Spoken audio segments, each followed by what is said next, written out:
A young black woman loses her sight and discovers a hidden talent that transforms her life. Aisha's promising life as a young architect is brutally interrupted by an accident that changes her life forever. Immersed in despair and isolation, she finds herself on the brink of giving up on her dreams. But in the midst of darkness, a rediscovery emerges. Her hidden talent leads her to a performance that changes everything. Aisha's journey of overcoming and resilience is truly inspiring. From her rise in her career to her transformation and the impact she has on the lives of others. Aisha had always been a young woman full of dreams. Raised in the city of Savannah, Georgia, she stood out early on for her intelligence and determination. With dark skin and a broad smile, her presence lit up any room. The daughter of immigrants, Aisha grew up listening to stories of struggle and overcoming from her parents, who had left their homeland in search of a better life in the United States. These tales shaped her worldview and fueled her ambition. From a young age, she knew she wanted to make a difference. She was studying architecture at Savannah University, a course she had always dreamed of pursuing. From the first days at college, her professors noticed her exceptional talent. Aisha had a unique vision of the world, a natural ability to transform ordinary spaces into works of art. Her models and projects were not only functional, they were true manifestations of her creativity and sensitivity. She could see beauty where others saw only walls and concrete, turning each project into an opportunity to tell a story. Her dream? To become a renowned architect, creating buildings that would challenge aesthetic standards and also serve as symbols of inclusion and representation. Architecture, for Aisha, was more than designing buildings. It was a form of cultural and social expression.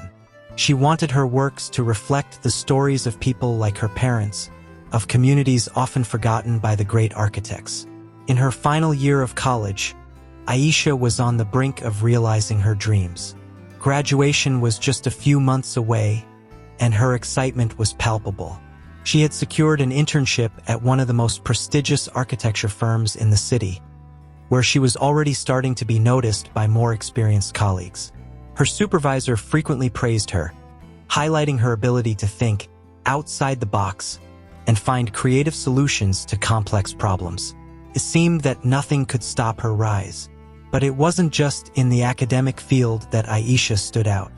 She was also an active presence in the university community, participating in study groups, social projects, and cultural events. Always willing to help, she was known for her generosity and was always ready to support her peers and friends.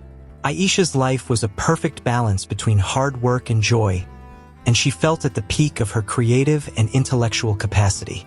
That morning, as usual, Aisha left home in a hurry. The sun was shining high, and she was thinking about the many tasks ahead.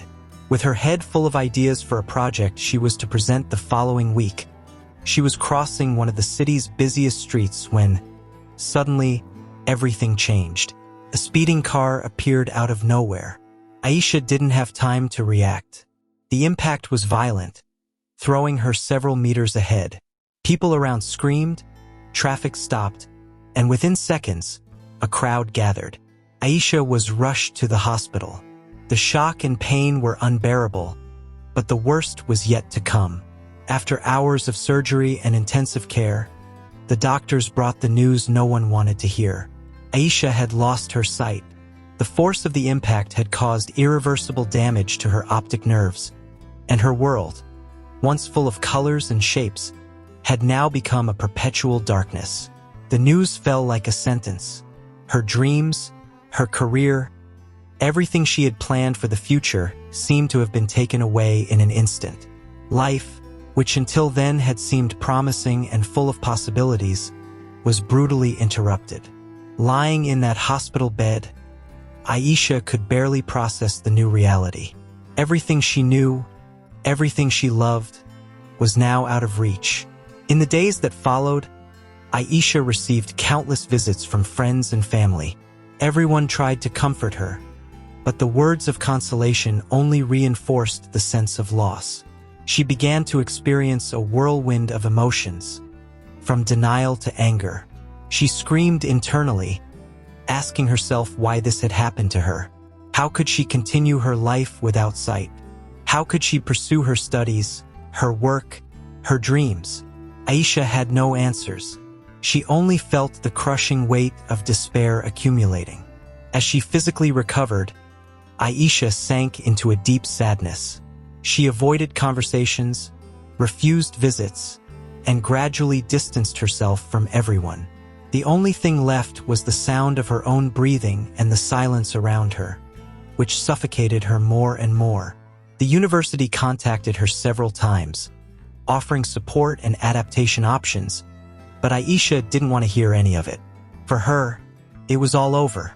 How could an architect, who lives to draw, create, and visualize spaces, continue without seeing? Her greatest fear was confirmed with each attempt to think about the future. Life, as she knew it, had been brutally interrupted. The time in the hospital was long and painful, but nothing compared to the internal pain that consumed her. Each day, each hour seemed more difficult than the last.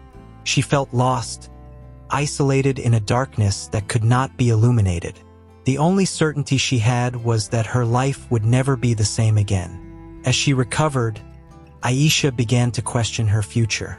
The physical pain was diminishing, but the emotional pain seemed to increase every day. She was forced to reconsider everything she thought about herself, about her dreams, and about what really mattered. These reflections, however, brought no relief, but rather a new kind of despair. The despair of a young woman who felt directionless in a world that now seemed completely foreign to her. Darkness was now Aisha's new companion, a constant and relentless presence that seemed to devour everything around her. The apartment, once a haven full of light and life, had turned into a prison, where every step was uncertain, every movement a risk. The walls that once welcomed her now seemed to close in around her, suffocating any hope that might still exist. College, friends, dreams, all seemed to belong to a distant and unreachable past. Calls and messages became scarcer as Aisha isolated herself more and more. She refused to respond, avoided any kind of contact, as if she were sinking into a bottomless abyss, where daylight no longer reached her. The strong and determined person she once was now found herself adrift, without direction and without purpose. Despair settled in overwhelmingly. What was once just a shadow of uncertainty now became an unbearable burden. The loss of sight was not just the absence of light. It was the absence of herself, of her identity, of everything that made her who she was. How could she, who had always seen the world in such vivid detail, now live in such a deep void? Aisha began to believe that there was no way out, that there was no future. Life, once so full of colors, had been brutally and irreversibly interrupted. Days dragged on in a cycle of pain and sadness. Aisha refused to leave the house, to face a world that now seemed so strange and hostile. The small, everyday things, once done with ease, became almost impossible challenges. Food lost its flavor, music lost its melody, and the voices of the people around her no longer made sense. The silence, once comforting, now became a constant torture, a cruel reminder of her new reality. Nights were even worse. Sleep came, but brought no rest. Confused and disturbing dreams haunted her, mixing memories of a recent past with fears of an uncertain future. When she woke up, the emptiness enveloped her again, denser and more suffocating than before. Aisha felt that she was losing control, that she was fragmenting, piece by piece. In one of the few moments of lucidity, Aisha realized that she was pushing away everyone who loved her. Her mother, who had always been her biggest supporter, called every day, but Aisha let the phone ring until the call was missed. She didn't know how to face the pain in her mother's eyes, the sadness in her voice. How could she explain to someone what it meant to lose not only her sight but also her will to live? Visits from friends also became increasingly rare. They came with good intentions, trying to bring some normalcy to Aisha's life, but ended up leaving frustrated and helpless before the wall she had built around herself. Aisha knew she was pushing people away, but she couldn't help it. She felt like a stranger in her own body, a shadow of the person she had been before the accident. On one of those days, when the emotional pain seemed to reach an unbearable peak, Aisha tried something different. Sitting in the living room, she hugged her knees and cried for the first time since the accident. The tears that fell were a mixture of anger and sadness, and deep down, a small spark of desire for change. She realized that she was at a point of no return. Either she would completely give in to the darkness, or she would need to find a thread of hope to hold on to. During one of those sleepless nights, Aisha found herself recalling the simplest moments of her life before the accident. How she missed walking through the city, observing the architecture of old buildings, or spending hours in the library, leafing through books on design and art. These thoughts, though painful, made her realize that something inside her still cared, still resisted the complete surrender to despair. However, every attempt to hold on to a positive memory was followed by an even greater wave of despair. "What's the point?" she thought. "All of this belongs to a world I can no longer access." These oscillations between hope and despair made her days an emotional roller coaster, leaving her exhausted and disoriented.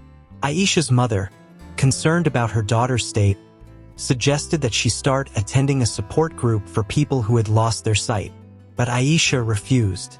The idea of sharing her pain with strangers, of admitting her vulnerability out loud, seemed unbearable. "They don't understand," she told herself.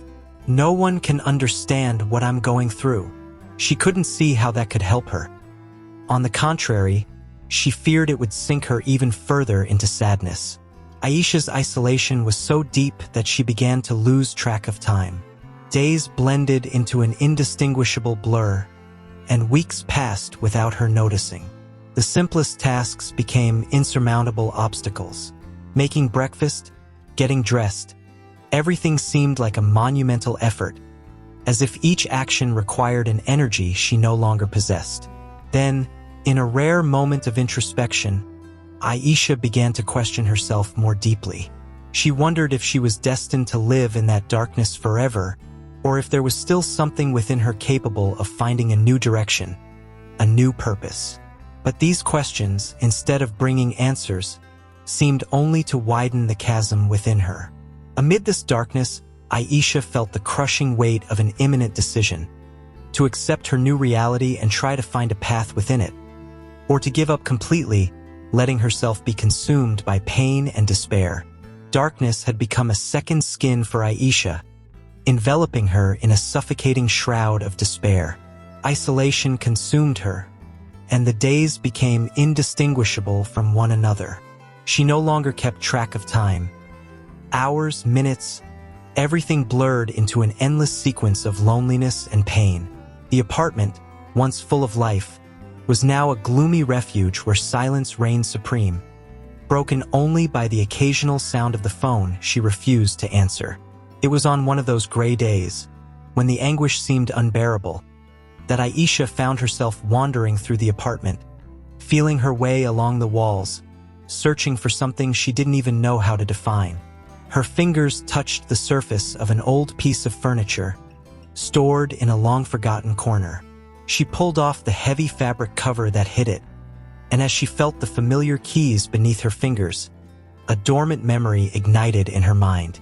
It was her mother's keyboard, an object that, since childhood, Aisha had associated with the music that filled the house. Her mother, an amateur pianist, used to spend hours playing soft melodies that calmed the hardest days. Aisha had never shown interest in learning to play. She preferred to watch from a distance, listening as the notes spread through the environment like a comforting presence. Now, in front of that dust-covered keyboard, something inside Aisha stirred. With trembling hands, she pressed a key. The sound was soft, almost imperceptible, but it echoed through the empty apartment, breaking the sepulchral silence that surrounded her. She hesitated for a moment, but then, as if something stronger guided her, She began pressing more keys, one after another, creating a hesitant, disordered melody, but one loaded with a depth that surprised her. The music, which had once been just a distant memory, now became a connection, an invisible thread that linked her to something greater, something she had lost. Sitting in front of the keyboard, Aisha felt something ignite within her, a small but persistent flame. Each note she played seemed to ease a bit of the weight on her chest, as if the music was, in some way, giving voice to her pain, to her grief for the life she had lost. Days passed, and to Aisha's surprise, she found herself returning to the keyboard, almost instinctively. There was no pretension, no clear goal, just the desire to feel those keys beneath her fingers, to hear the sounds she created. At first, the melodies were simple, fragmented, but over time, they began to take shape, to transform into something that surprised her with each touch. Aisha gave herself to the music with an intensity she had never felt before. There was something liberating about being able to create, to transform her pain into sound. Each note that came out of that keyboard seemed to draw a map of her emotions, giving them a form that words could never capture. And, contrary to what she expected, it wasn't just the pain that emerged. There was also a strange peace, a sense of redemption, as if the music was guiding her out of the darkness that enveloped her. Without realizing it, Aisha began to spend hours at the keyboard, exploring sounds, creating melodies that spoke of an internal journey, of a process of acceptance and a desperate attempt to reconnect with the world. She was surprised to realize that, even without vision, she could feel the music in a deeper, more visceral way. Each note, each chord, seemed to resonate within her, filling the void that once consumed her. However, along with the peace, Aisha also began to feel the weight of new questions. Was she just deluding herself, using the music as a temporary escape? Was it really possible to build a new life based on something she barely understood? These doubts accompanied her, but even so, they couldn't extinguish the small flame of hope that the music had ignited within her. Music became more than just a distraction. It became a form of expression, a way for Aisha to rediscover herself amid the chaos her life had become. She found that, although she could no longer see the world around her, she could feel it in a way she had never experienced before. The lack of sight, which had once been an unbearable burden, now seemed to open up new possibilities, new ways of perception. And so, each day, Aisha rediscovered a little more of herself through music.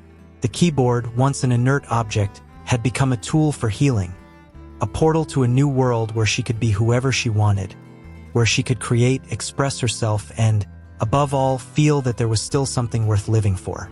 Aisha felt as if she were touching something deeper within herself, something that had always been there but had never been revealed. Each day spent at the keyboard was a new discovery, a small victory against the darkness that still surrounded her. Music flowed from her hands as if it were an extension of her soul, carrying with it all the emotions she couldn't express in any other way. What began as a simple distraction turned into an obsession. Aisha spent hours and hours sitting in front of the keyboard, letting her fingers create melodies that came from the depths of her being. The notes she played were sometimes soft and melancholic, sometimes intense and full of emotion. It was as if music were a language she was learning to master, a form of communication that didn't rely on words, but on pure and intense feelings. Gradually, Aisha began to realize that something was changing within her. The despair that once consumed her, the isolation that seemed inescapable, all of it was beginning to give way to a new feeling, a kind of tranquility she hadn't experienced in a long time. There was peace in the music, a kind of silent healing that operated slowly, restoring parts of herself she thought were lost forever. Over time, Aisha began to venture into composing her own pieces. Without knowing how to read sheet music or having any formal training, she relied only on her ear, on her intuition. And, to her surprise, the melodies that emerged were complex, full of nuances, reflecting the internal turmoil she was facing. It was as if the music were a reflection of her soul, a mirror revealing the deepest and most hidden parts of herself. Aisha didn't know where this talent came from. Perhaps it had always been there, dormant, waiting for the right moment to emerge. Or perhaps the loss of sight had awakened something new within her, a different way of seeing the world, of connecting with it. But regardless of its origin, music had become her new reality, her new way of existing. One afternoon, while playing one of the melodies she had created, Aisha felt a presence on the other side of the door. She stopped for a moment, but heard nothing but the muffled sound of the street. She continued playing, immersed in her creation, until a soft knock on the door interrupted her thoughts. She hesitated, not knowing what to do, but then, with a trembling voice, asked the person to come in. It was her neighbor, an elderly man who lived on the same floor. He greeted her with a calm, almost reverent voice, and said he had heard the music from the hallway. Aisha was speechless for a moment, not knowing how to react. It was the first time anyone had commented on her music, and she didn't know whether to feel exposed or flattered. The neighbor, sensing her hesitation, praised her talent, speaking of the emotion he felt upon hearing the melodies she played. He said he had never heard anything so deep and sincere, something that touched the soul so directly. Aisha, still surprised, thanked him with a shy smile, not knowing exactly how to respond. The man then made a proposal. He told her he participated in a local group of amateur musicians, people who gathered to play and share their compositions. There would be an informal performance the following week, and he invited her to join them. Aisha felt a mix of fear and excitement. The idea of exposing herself in public, of showing her music to other people, deeply scared her. But at the same time, there was a part of her that desired this, that longed to share what she had discovered. She spent the following days wrestling with that decision. The fear of failure, of rejection, was great, but the desire to step out of the darkness, to reconnect with the world, was greater. Music had given her a new perspective on life, a new purpose, and perhaps it was time to show that to the world, to prove to herself that she was still capable of accomplishing something significant. Aisha decided to accept the invitation.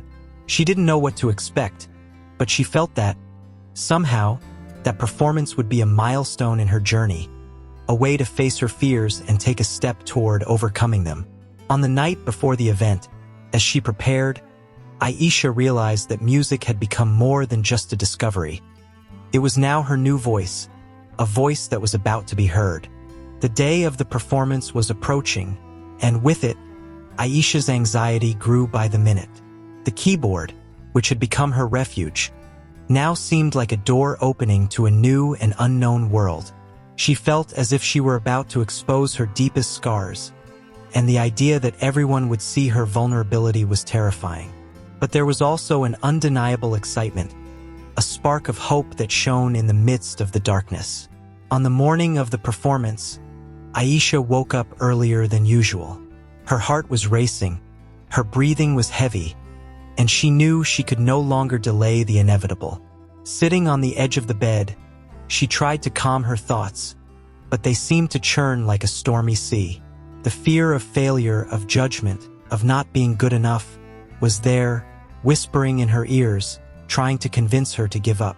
But something inside her, a strength she didn't know she possessed, pushed her to move forward, to face the unknown.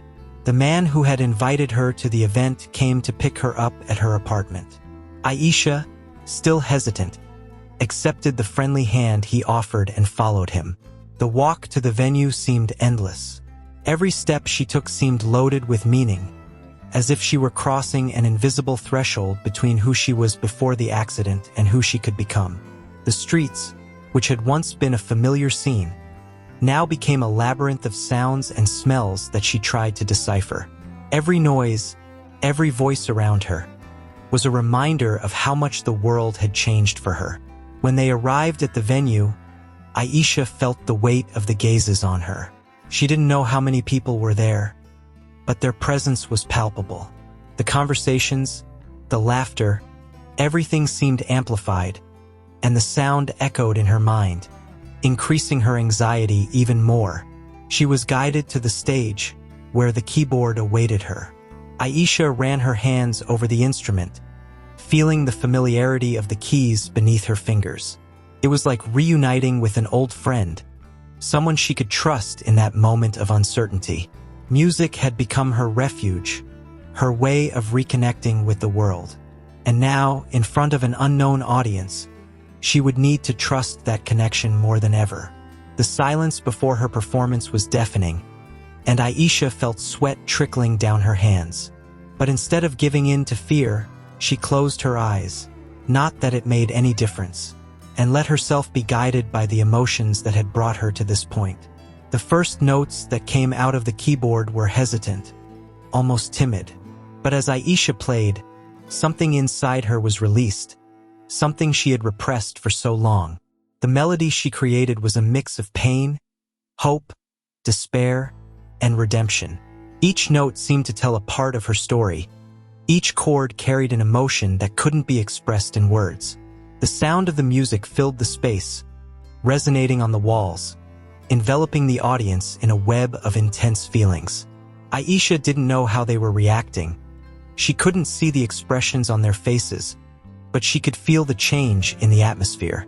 There was a reverent silence, an absolute attention, as if everyone were caught up in what she was conveying through the music. When the last note sounded, the silence that followed was so dense that Aisha could almost touch it. She remained still for a moment, waiting for some reaction, anything that would tell her she had done the right thing. And then, the sound of applause began, timid at first, but quickly growing into an explosion of recognition and emotion. Aisha felt a wave of relief and satisfaction wash over her. What she feared as a painful exposure turned into a moment of acceptance, of validation. It wasn't just about the music. It was about who she had become, about the journey she had traveled since the accident. She was showing the world that, despite everything, she was still capable of creating, of feeling, of connecting. After the performance, while she was still trying to process what had just happened, Aisha was approached by a man who introduced himself as a music producer. He spoke with an enthusiasm she didn't expect, praising her talent, the emotional depth of her compositions. He said he had never heard anything so genuine, so visceral, and that he wanted to help her take her music beyond that small circle of people. The offer caught her by surprise. The idea of recording her compositions, of turning them into something that could reach so many people, was both exciting and frightening. But deep down, Aisha knew this was the next step in her journey, an opportunity to turn her pain into something bigger, something that could touch other lives, as music had touched hers. In that moment, Aisha realized that, although the fear still existed, the will to move forward was greater.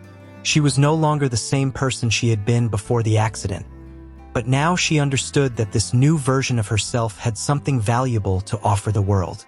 Aisha left that event feeling different, as if something inside her had realigned. The music producer who had approached her seemed genuinely interested in her music, and the idea of recording her compositions filled her with a mix of fear and excitement. It was a new stage, a path she had never imagined walking, but which now presented itself as a real possibility. The idea that her melodies, born from pain and despair, could touch other people, give them comfort or hope, was something she had never considered before. In the days that followed, Aisha found herself diving deeper into music. She spent hours in the studio, exploring new sounds, experimenting with the emotions that flowed from her heart. Each recording session was an exercise in vulnerability, where she allowed herself to feel everything she had repressed since the accident. The studio became a sacred space, where every note she played was a part of herself she was rediscovering, a piece of a larger puzzle that was finally beginning to make sense. The reaction from producers and sound technicians was always the same: admiration, surprise, respect. They listened to her with almost reverent attention, as if they were witnessing something rare and precious. And this, for Aisha, was the greatest validation of all. The music she created was not just an expression of her pain.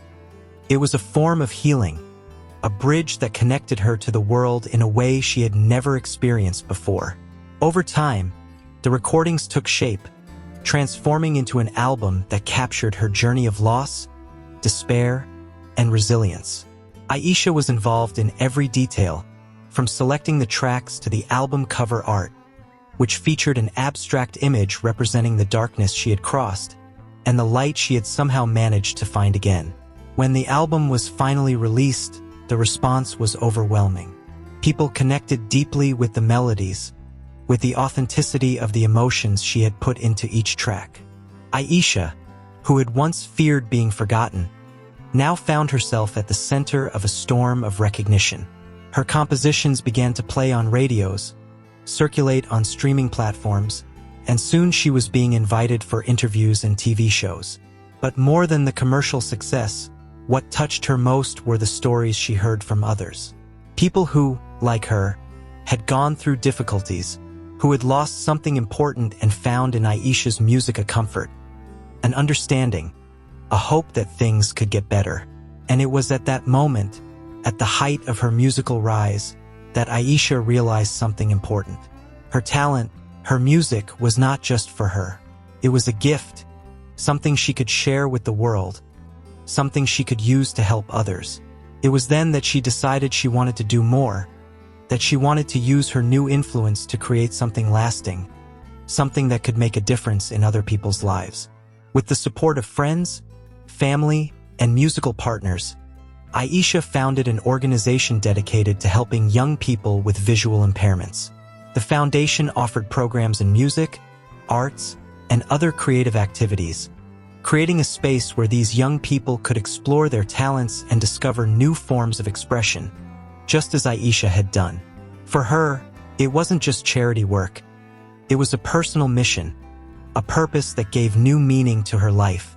The success of the foundation was immediate. Young people from all over the country came to participate in the programs, and many of them, like Aisha, discovered talents they had never imagined. The foundation became a beacon of hope, a place where darkness was transformed into light, where despair was replaced by creation, where people found new ways to see the world, even without physical vision. Looking back, Aisha saw the trajectory of her life with a clarity she had never had before. The accident, which had once been the end of everything, now seemed to have been the beginning of something greater. The loss of sight, which had plunged her into such deep darkness, led her to discover a new way of seeing the world, a new perspective on life that she would never have known otherwise. And above all, Aisha found a purpose, something that motivated her to keep going, to grow, to help others do the same. In the end, Aisha realized that despite everything she had lost, she had gained much more. She gained a voice, a platform, a way to touch people's lives. She became an inspiration to many, living proof that even in the worst circumstances, it's possible to find a new way to live, a new way to see the world. And by transforming her pain into music, into art, into a means of helping others, Aisha found herself, found peace, found a reason to continue.